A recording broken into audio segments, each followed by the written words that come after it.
মহেশ, এই দেখ তোর বাপদের সাথে নিয়ে আসছি। তোর না টাকার দরকার? হ্যাঁ ভাইয়া, টাকাগুলো আর মুখের উপরে ছুঁড়ে মারো। আসসালামু আলাইকুম ভাইয়া। আসসালামু আলাইকুম। বসেন আপনারা। কই বসবে? কই বসবে? তোর কথা শুনে বসবে?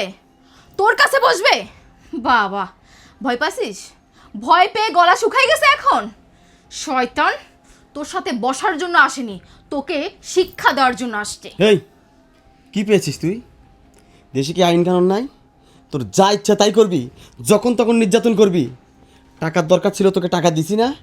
তোর সঙ্গে ফাইনাল হিসাব করতে আসছি। হয় বোনের সাথে তোর সংসার হবে, না হলে আজকে থেকে সংসার এখানে চিরদিনের মতো শেষ হয়ে যাবে। ফাজলামো করিস, টাকার জন্য নির্যাতন করিস, আজে বাজে কথা বলিস। চুপ করে আছিস কেন? এই এখন চুপ করে আছিস কেন? কথা বল। তোর এত হেডম, এত গরম, থেমে আছিস কেন? বাবা, তুমি দেখতে পাচ্ছ ওর গলা দিয়ে আর কথা বের হচ্ছে না, ওর মুখের জবান বন্ধ হয়ে গেছে, দেখছো তুমি? তুই চুপ থাক রিপন, তুইও চুপ থাক। বাবা জামাই, কী তোমার সমস্যা বলো তো? আর টাকা নিয়ে কী হয়েছে সব কিছু আমাকে খুলে বলো। ভাইয়া, আপনি এইভাবে কথা বলছেন কেন আমার সাথে? আপনারা আমার বাসায় আসছেন, আমি আপনাদেরকে বলবো না বসার জন্য? আর কি সমস্যা, কি হয়েছে না হয়েছে, এটা তো আপনার বোন আপনাকে বলছেই, শুনেই তো আপনি আসছেন। আর আপনার কথাবার্তার ধরনেই তো বোঝা যাচ্ছে যে আপনার বোন রীতিমতো আপনাকে কান ভাঙিয়ে এখানে নিয়ে আসছেন যেহেতু সবই শুনবেন। আজকে শেষ দিন মানে কি? তার মানে আপনিও কি আপনার বোনের মতো করেই বলতে চান যে আপনার বোন আমার সঙ্গে থাকবে না, এটাই বলতে চান?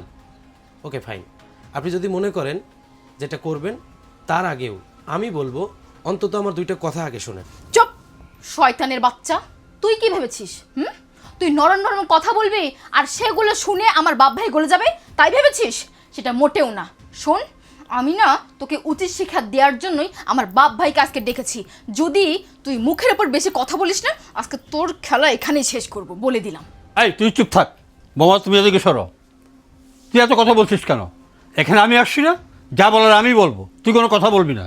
বাবা তুমি চুপ করো। তোমাদের মতো লোক দিয়ে হবে না। ওদের মতো বেদককে শায়েস্তা করতে আমার মতো ইয়ং জেনারেশনের দরকার। তুইও চুপ থাক। বাবা জামাই, বলো তো তোমার কী হয়েছে? আসলে বাবা, আমি কি বলবো, আপনার সামনেই আপনার মেয়ে আমার সঙ্গে কোন ভাষায় কথা বলে যাচ্ছে। আর সব থেকে আশ্চর্যের বিষয় কি জানেন? আপনারা কেন আসছেন এখানে? নিশ্চয়ই আপনার মেয়ে আপনাকে বলছে, সেটা শোনার পরেই তো আসছেন। তো নতুন করে আমাকে তো বলার কিছু নেই। আর যদি আপনি বলেন যে আপনি আমার কাছ থেকে শুনবেন, তাহলে আমি আপনাকে বলবো, ভাইয়া যেভাবে ব্যবহার করতেছে তাতে করে আমার বলার কোনো মুখ নেই বাবা। আমি আসলে অনেক লজ্জিত। কিভাবে বলবো আপনাদেরকে, কি বলবো আপনাদেরকে, এটা ভেবে আমি নিজেই লজ্জা পাচ্ছি। আর তুমি কি বললে? আজকে আমার সাথে তোমার খেলা শেষ? তুমি আজকে আমার খেল শেষ করবা? দেখো, তোমার বাবা ভাই আসছে সঙ্গে, তার মানে এই নয় তুমি তাদের সামনে আমাকে অপমান করবে। তুমি আমাকে সবসময় যা করো আমি কিন্তু মেনে নেই, বা এর আগেও তোমার আমার যা হয়েছে এটাও আমি মেনে নিছি। আজকেরটা কিন্তু মানতে পারবো না। তুমি বাধ্য করো না তাদের সামনে তোমাকে অপমান করতে। ভাষা কোথা থেকে পাবি? পাবি না তো। দেখছিস না তোর ভয়ে হাত পা কাঁপতেছে, তোর পুরা শরীর ঘেমে যাচ্ছে, তার মানে তোর মুখের জবান বন্ধ হয়ে গেছে। এটা বুঝেছিস তুই? চুপ করো, একদম বেয়াদবি করবে না। মুখে যা আসতেছে তাই বলে যাচ্ছ, তাই না? তুমি কি মনে করছো তুমি এখন যা বলবো আমি তাই শুনবো? কি হয়েছে? তোমার বাবা হয়ে আসছে তো কি হয়েছে? কি হয়েছে? তুমি এরকম দুর্ব্যবহার করতেছো কেন আমার সঙ্গে? কি রে, তোর তো এখনো গলাবাজি কমে নাই? তোর তো বড় বড় লেকচার এখনো থামে নাই? এখন কি তোর কান সাবার আবার দুটো চট দিব আমি? এই বেদব, তর্ক করিস কেন তুই? বাস ভাইয়া, আর একটা কথা বলবেন না আপনি। আপনি তো দেখি আপনার মনের মতোই, কোনো কথা না জেনে কোনো কথা না বুঝে যা ইচ্ছা তাই বলে যাচ্ছেন। শোনেন, আপনারা আমার বাড়ির মেহমান। আমি চাই না আপনারা মেহমান হওয়া সত্ত্বেও আপনাদের সঙ্গে আমি দুর্ব্যবহার করি। আপনার বোনের সঙ্গে আমার একটা সম্পর্ক আছে, কারণ সে এই দেশের রাষ্ট্রীয় নিয়ম অনুসারে, ধর্মীয় নিয়ম অনুসারে আপনার বোন কিন্তু আমার স্ত্রী। ও আমাকে বলতেই পারে, কিন্তু আপনি ওর সঙ্গে সুর মিলিয়ে মুখে যা আসবে আপনি তাই বলবেন, এটা তো আমি মেনে নেব না। এই তোমরা কী শুরু করলে? আমাকে কি সব কিছু জানতে দেবে, সব কিছু বুঝতে দেবে? এরকম বেয়াদবি করছো কেন? জামাই, বলো তো তোমার কী হয়েছে? হ্যাঁ বাবা, আমি আপনাকে সবই বলবো, কিন্তু তার আগে আপনি আমাকে একটা প্রশ্নের উত্তর দেন তো। এই যে আমার মুখের উপরে টাকাগুলো ছুঁড়ে মারলেন, এই টাকাগুলো কেন ছুঁড়ে মারলেন আমার মুখে? ভাইয়া প্লিজ আপনি একটু বলবেন এই টাকাগুলো কেন আমাকে দিলেন? তুই জানিস না কেন টাকা চুরি দিয়েছি? এই টাকার জন্য তো সকাল নেই বিকেল নেই, তিনও বেলায় তুই আমার বোনের সাথে অত্যাচার করিস। যখন তখন বলিস বাপের বাড়ি থেকে টাকা নিয়ে আয়। আরে তোর মতো ছোট লোকের সঙ্গে বোন বিয়ে দিয়ে কত বড় বিপদে পড়েছি একমাত্র আল্লাহ ছাড়া আর কেউ জানে না। ও এবার বুঝতে পারছি। বাবা আপনি আমাকে ক্ষমা করবেন। আচ্ছা বাবা, আপনি আপনার বুকে হাত দিয়ে বলতে পারবেন যে আপনি কখনো আমার মুখ থেকে কোনো ধরনের বেয়াদবি কথা শুনছেন? পারবেন না বলতে। আপনার মেয়েকে বিয়ে করছি আজকে আমি প্রায় 3 বছর। আমার সব থেকে বড় অপরাধ কি জানেন? আমি একটা মধ্যবিত্ত ঘরের সন্তান। আমার সব থেকে বড় অপরাধ কি জানেন?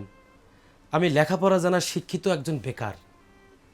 আমার সব থেকে বড় অপরাধ কি জানেন? আমি আপনার মেয়ের যোগ্য স্বামী হয়ে উঠতে পারিনি।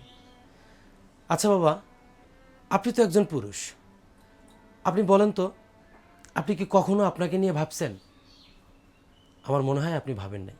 প্রত্যেকটা পুরুষের ভাবনার মধ্যেই থাকে তার পরিবার, তার মা বাবা, ভাই বোন, স্ত্রী সন্তান এবং তাদের ভবিষ্যৎ। এর বাইরে কোনো দিন কোনো পুরুষ কিন্তু চিন্তাও করতে পারে না। আপনার মেয়ের সাথে আমার টাকা পয়সা নিয়ে কোনো সমস্যা না বাবা। আমি জানি না আপনার মেয়ে আপনাদেরকে কি বলে নিয়ে আসছে। ভাইয়া যেটা বলল যে আমি নাকি টাকার জন্যই আপনার মেয়ের গায়ে সকাল বিকাল হাত তুলি, আসলে কথাটা সত্য নয় বাবা। চিরসত্য কথা হচ্ছে গত পহেলা বৈশাখে আপনার মেয়ে বায়না ধরছিল আমাদের শহরের সব থেকে দৃষ্টিনন্দন জায়গা এসকেএস ইনে ঘুরতে যাবে। আমার কাছে টাকা ছিল না, তার কারণে আমি ওকে নিয়ে যেতে পারিনি। আর এটাই হচ্ছে আমার সব থেকে বড় অপরাধ। সেই দিন রাত থেকে আজকে প্রায় 8 দিন হতে চলল, এখন পর্যন্ত আপনার মেয়ে আমাকে একবেলা রান্না করে খাওয়ায় নাই, এক গ্লাস পানি আমাকে দেয়নি। সেদিন রাত্রে আমাকে বলছে যে আমি যে ওকে চালাতে পারি না, আমি ওকে বিয়ে করছি কেন? আমি ওর শখ পূরণ করতে পারি না, তাহলে বিয়ে করছি কেন? আমি ওর ভালো স্বামী হতে পারি নাই, আমি ওকে বিয়ে করছি কেন? আমি যেন ওকে ডিভোর্স দেই। ও কথায় কথায় বলে আমার বাপের অনেক টাকা, আমার ভাইয়ের অনেক পাওয়ার, চাইলেই তোর মতো 50টা ছেলেকে জোগাড় করতে পারবে। আমি স্বীকার করি সেটা, আমি মধ্যবিত্ত, এটা জেনেই কিন্তু আপনি আপনার মেয়েকে আমার হাতে তুলে দিয়েছেন। আমি সবসময় চেষ্টা করি আপনার মেয়ের মুখে হাসি ফোটানোর।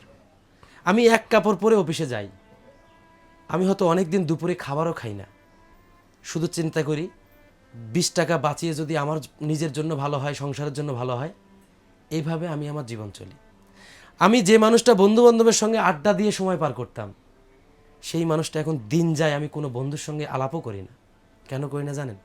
একজনের সঙ্গে কথা বলতে গেলে সে আমাকে 1 কাপ চা খাওয়াবে, আমি হয়তো তাকে 1 কাপ চা খাওয়াবো, তার বিনিময়ে হয়তো আমার পকেট থেকে 2 টাকা খরচ হবে। আর সেটাতে যদি আমার সংসারে কোনো অশান্তি হয়, এই ভয়ে আমি করি না। আমি আপনার মেয়েকে অনেক ভালোবাসি বাবা, অনেক সম্মান করি। কেন করি জানেন? একটা পুরুষের বিবাহিত লাইফের সব থেকে ইম্পর্টেন্ট পার্ট হচ্ছে তার ঘরের স্ত্রী। তাকে যদি কেউ অসম্মান করে, সে যে জায়গায় যাবে সব জায়গাতেই অসম্মানিত হবে। চিরসত্য কথা কি জানেন বাবা? অভাব যখন দরজায় এসে করা লাড়ে, ভালোবাসা তখন জানলা দিয়ে পালায়। এটা চিরসত্য কথা বাবা। আপনার মেয়ের মুখের ভাষা এত মধুর যে একটা মৃত ব্যক্তি শুনলেও তার লাভ দিয়ে ওঠার ইচ্ছে করবে। আমি আপনার মেয়ে সবসময় ভয় করি বাবা। আমি ইজ্জতের ভয় করি, মান সম্মানের ভয় করি। আমার ভাই, আমার ভাবি, আমার পরিবার, আমার আত্মীয় স্বজন সবাই আপনার মেয়েকে দেখে ভয় পায়। আমি জানি না আপনাদেরকে কি বলে নিয়ে আসছে। এগুলো যদি আমার অপরাধ হয়ে থাকে, আপনারা আমাকে যা শাস্তি দিবেন আমি মাথা পেতে নেব। আপনি যদি মনে করেন যে আমি আপনার মেয়ের জন্য যোগ্য, তাহলে আপনি আপনার মেয়ের বিচার করে যাবেন। আর যদি মনে করেন আমি আপনার মেয়ের যোগ্য না, আপনি যা শাস্তি দিবেন আমি মাথা পেতে নেব। ভাই আপনাকে বলছি, আপনি আমার বয়সে বড়, এমনকি আপনি আমার সম্পর্কেও বড়। আচ্ছা আপনি আপনার বুকে হাত দিয়ে বলুন তো, আমি কখনো আপনার সঙ্গে দুর্ব্যবহার করছি? করি না। তাহলে আপনার বোন কথায় কথায় যখন আমার বোনকে অপমান করে, আমার ভাইকে অপমান করে, আমার মাকে অপমান করে, আমার বাবাকে অপমান করে, আমার কাছে কেমন লাগবে বলুন তো? নিশ্চয়ই আপনি বলার কোনো জবাব রাখবেন না, বা নেই আপনার কাছে। এটা একটা জিনিস চিরসত্য কথা ভাইয়া, সংসারের রমণী যদি ঠিক না থাকে, সেই সংসারে আপনি যত ইনকাম করেন কোনোদিন কোনো উন্নতি হবে না। কারণ পৃথিবীর সবথেকে কষ্টদায়ক ঘ্যানের ঘ্যান হচ্ছে ঘরের বউয়ের ঘ্যান ঘ্যান, যেটা আমি প্রতিনিয়তই করি। আমার আর কিছু বলার নেই বাবা, আপনাদের যা শাস্তি দেওয়ার আপনারা দেন, এ মাথা পেতে নেন। বাবা, ভাইয়া, তোমরা আমার কথা বিশ্বাস করো। ও যা বলছে একদম মিথ্যা কথা। ও মিথ্যা কথা বলছে। তোমরা আমার কথাটা শোনো। ও আমাকে বলেছে ও পয়লা বৈশাখের বাজারে ব্যবসা করবে, দোকান দিবে, এই জন্য টাকা দিয়েছে। আমি টাকা দেয়নি জন্য ও আমার উপর অত্যাচার করেছে, আমাকে মারধর করেছে। তোমরা তো আমার কথা বিশ্বাস করতেছো না। শাক দিয়ে আর কত মাছ ঢাকার চেষ্টা করবি? তুই কি ভেবেছিস আমরা বাপ ছেলে না জেনে না বুঝে কোনো খোঁজ খবর না নিয়ে তোর বাসায় আসছি? মিলন, তুমি হয়তো ভেবেছো আমরা বাপ ছেলে মিলে তোমার বিচার করতে আসছি। না, তোমার বাসায় আসার আগে ভালোভাবে খোঁজ নিয়েছি দোষ আমার বোনের না আমার বোন জামাইয়ের। কেন মিথ্যা বলিস? সারাক্ষণ ছেলেটাকে তুই টর্চারের উপর রাখিস, কোনো একটা সময় নাই ও বাড়িতে আসলে ওকে সুস্থ মতো তুই বসতে দিস, এক গ্লাস পানি খেতে দিস। কিসের অহংকার তোর এত? আর তোর কিসের অহংকার? বাপের টাকা আছে, ভাইয়েরও ক্ষমতা আছে, এই অহংকার? হ্যাঁ, একটা নারীর বিয়ের পরে বাপ ভাই থাকে না, তার স্বামী হচ্ছে তার জীবনের সর্বশ্রেষ্ঠ একটা পয়েন্ট। সময় আছে ভালো হ। এই মিথ্যাবাদী ছলনাময়ী এই অভিনয় কান্নাকাটি বন্ধ কর। ছোটবেলা থেকে তোকে মানুষ করেছি আমরা, তুই যে কত বড় ইবলিশ শয়তান এটা ভালো জানি। আরে ওর মতো ছেলে এখনো যে তোকে জীবিত রাখছে, তোকে নিয়ে সংসার করে, এটা তো সাত পুরুষের কপাল। ওর জায়গায় অন্য কেউ হলে, ওর জায়গায় আমি হলে তো তোকে কুরবানি করে ফেলতাম। মিলন, আসলে কি বলবো, আমরা লজ্জিত ভাই। আমাদের বংশে এরকম একটা কুলঙ্গার আছে, এটা কাউকে পরিচয় দিতে আমাদের লজ্জা লাগে। না ভাইয়া, আমি হয়তো ওকে খুশি করতে পারি নাই, ওকে খুশি রাখতে পারি নাই, এটা আমার ব্যর্থতা। তারপরও দিন শেষে একটা স্বস্তির জায়গা, সেটা হচ্ছে আপনারা আমাকে ভুল বোঝেন নাই। অথই, তোমাকে একটা কথা বলি, একটা জিনিস মনে রাখবে, বাবা মা ভাই বোন সবাই এক, হোক সেটা নিজের, হোক সেটা স্বামীর বাড়ির। তুমি ছোট মানুষ, তুমি ভুল করতে পারো, কিন্তু সেই ভুলগুলো সংশোধন করার দায়িত্ব কিন্তু আমার। আমি তোমার হাজবেন্ড হিসেবে তোমার চলাফেরার জীবন দশার প্রত্যেকটা জিনিসের জিম্মেদার কিন্তু আমি মানি আমি তোমার সকল চাহিদা পূরণ করতে পারি না, তবে হ্যাঁ, এটা বিশ্বাস রাখো, কোনো একদিন আমার অনেক কিছু হবে, সেদিন হয়তো তোমার ভালোবাসাটুকু আমি পাবো না। তাই বলি কি, আমরা যদি দুইজন একত্রিত হয়ে আমাদের ভবিষ্যতের পরিকল্পনা করি, আমাদের সংসারটার পরিকল্পনা করি, তাহলে হয়তো আমরা আমাদের ভুলগুলো কাটিয়ে উঠতে পারবো। তুমি কেন বোঝো না? তুমি বাবাকে অভিযোগ করো, ভাইকে অভিযোগ করো, তাদেরকে ডেকে আমার বাসায় নিয়ে আসো, এই যে দুই একদিন পর পর অশান্তি করো, এটা কি ভালো দেখায় বলো? এটা ভালো দেখায় না। তোমাকে আমি অনুরোধ করে বলছি, তুমি বলো তো, তুমি কি আমাকে ভালোবাসো না? ভালোবাসি আমি তোমাকে। তুমি আমাকে মাফ করে দাও। আমি যা করেছি অনেক বড় ভুল করেছি, অনেক বড় অন্যায় করেছি। আমি তোমাকে কথা দিচ্ছি, আজকের পর থেকে এমন ভুল, এমন অন্যায় আমি আর কখনো করব না। শোনো, ক্ষমা চাওয়ার কিচ্ছু নেই। তুমি একটা দিন মনে রাখো, বিলাসিতা একদিন না একদিন জীবনে আসবে। আজকে যদি পকেটে অর্থই না থাকে, তুমি বিলাসিতাটা করবে কিভাবে? আর বিলাসিতা করতে গেলেই তো অর্থের প্রয়োজন। তো আমরা যদি এখন বিন্দু বিন্দু করে জমিয়ে ভবিষ্যতের বিলাসিতার পুঁজি করি, তাহলে এটা কি ভালো না? হ্যাঁ, হ্যাঁ, ওকে, আমি তোমাকে ক্ষমা করে দিলাম, তুমিও আমাকে ক্ষমা করে দিও। কারণ আমিও তোমার কথা মতো হয়তো তোমার মন রক্ষা করতে পারিনি, তবে আমি কথা দিচ্ছি, আমি চেষ্টা করব তোমাকে ভালো রাখার। বাবা, ভাইয়া, প্লিজ আপনারা বসুন। শোনো, তুমি যাও, রান্নার ব্যবস্থা করো, আমরা সবাই মিলে একসঙ্গে খাবো। যাচ্ছি। যাও।